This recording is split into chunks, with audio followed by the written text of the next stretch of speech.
ये कोई निजी कल्पना नहीं है। हमें कोई बहुत बड़ा गुरु नहीं बनना है, हमें कोई बहुत बड़ा चमत्कारी आदमी नहीं बनना है।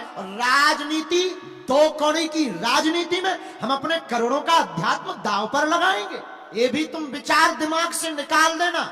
हम दो कौड़ी की राजनीति पर करोड़ों का अध्यात्म दांव पर नहीं लगाते। ना तो हमें राजनीति में जाना है, ना हमको कोई बहुत बड़ा गुरु बनना है, ना हमको कोई चमत्कारी महात्मा बनना है। हमको तो हनुमान जी का एक चेला और सनातन का पक्का और सच्चा सेवक बनना है। एक बात और बोले, न संघर्ष हो न तकलीफ हो तो क्या मजा है जीने में। ना संघर्ष हो न तकलीफ हो तो क्या मजा है जीने में। बड़े बड़े तूफान थम जाते हैं जब सनातन की आग लगी हो सीने में। और यहां आने के पहले बड़े बड़े तूफान लगे थे रोकने को। एक ने तो कहा कि दरबार नहीं होगा, हमने कहा हम हनुमान जी के चेला हैं। नहीं होगा ये तो हमने सीखा ही नहीं है। होगा, भारत के सनातनी लोग करवा करके मानेंगे। तो आज की बात सिर्फ इतनी है कि तुम लोगों ने माया को तो पकड़ रखा है, अब किसको पकड़ना है? जोर से बोलो ना, किसको पकड़ना है? माधव को कब पकड़ोगे? कब पकड़ोगे? आज के बाद कोई सनातन का विरोध करेगा तो कौन कौन जवाब देगा? अच्छा, तुम्हारी जिंदगी में विपत्ति आएगी तो बहकोगे तो नहीं, संकट में तुम उलझोगे तो नहीं।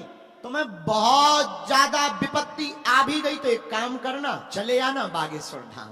हमारे दादा गुरु ने, हमारे सन्यासी बाबा ने तो तपस्या करके साधनाएं अर्जित की हैं। हम उनकी सौगंध खाकर कहते हैं विपत्ति मिटे या ना मिटे ये तो नहीं हम कहते, लेकिन मुस्कुराहट तुम्हारी जाने नहीं देगी। ये नहीं हम कहते कि हम मिटा देंगे, पर मुस्कुराहट नहीं जाने देंगे।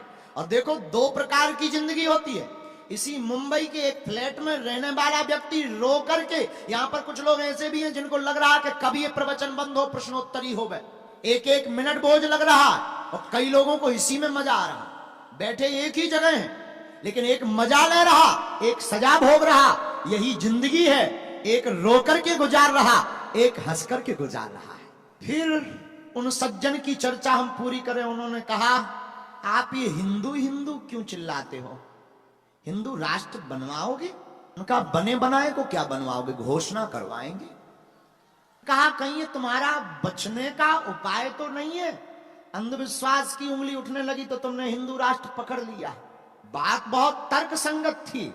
हमने कहा, पहली बात तो हम कोई अंधविश्वासी आदमी नहीं है, और हनुमान जी को बाप कहना अगर अंधविश्वास है तो तुम अपने बाप के लिए भी अंधविश्वासी हो, और तुम भी अंधविश्वासी हो घोर। उसके बाद वैसे उन्होंने पानी पिया था ठंडा वाला।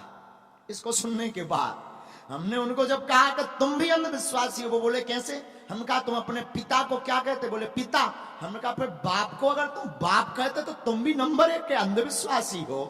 बोले कैसे? हमने कहा, हनुमान जी हमारे बाप के बाप हैं, और उनको अगर हम मानते हैं तो इसमें टेंशन किसको है? तब वो बात ये थी कि उन्होंने कहा कि हिंदू हिंदू चिल्लाते हो, क्या अपने ऊपर का ये मडराता हुआ बादल हटाना चाहते हो? अरे भाई साहब, परचाओ दरबार तो बहाना है। जो मुंबई के लोग, इनसे पूछो, यहां बैठे हैं, ये तो सिर्फ दरबार एक बहाना है, डमरू है। असलियत में हमें सनातनियों को जगाना है। ये काम हम कोई नया नहीं कर रहे। अंत में उन्होंने कोई क्वेश्चन नहीं किया, हाथ जोड़कर गए।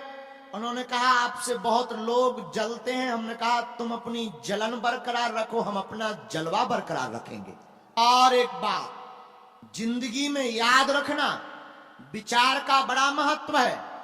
जो व्यक्ति जैसा विचार करता है वो वैसा बन जाता है। हम लोग विचार कम, प्रचार ज्यादा करते हैं।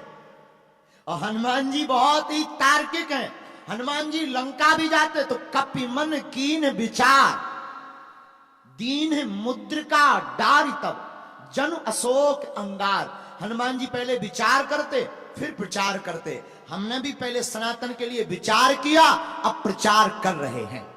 और अगर तुम चाहते हो कि तुम्हें हमारी बात समझ में आ गई तो आओ, आज से माया को नहीं, मुंबई वालों किसको पकड़े? माया नगरी को अब कौन सी नगरी बनाना है? कौन सी नगरी बनाना है? घर घर झंडा लगाना है और दरवाजे के बाहर लिखना है माया नगरी नहीं, ये माधव नगरी है।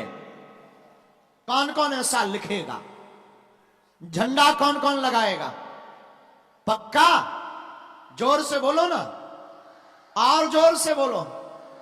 एक बात और, हर समस्याओं का समाधान कौन कौन पाना चाहता है? मूठ मूठ या सच में? देखो, हम तो दे नहीं सकते तुम्हें। तुम सोचो कि हम तुम्हें हर समस्या का समाधान दे दे तो हलवा मिले ना राम। ये हम तुम्हें पहले बता सकते हैं। हम तुम्हें देने वाले का पता बता सकते हैं और तुम वही लिख लो।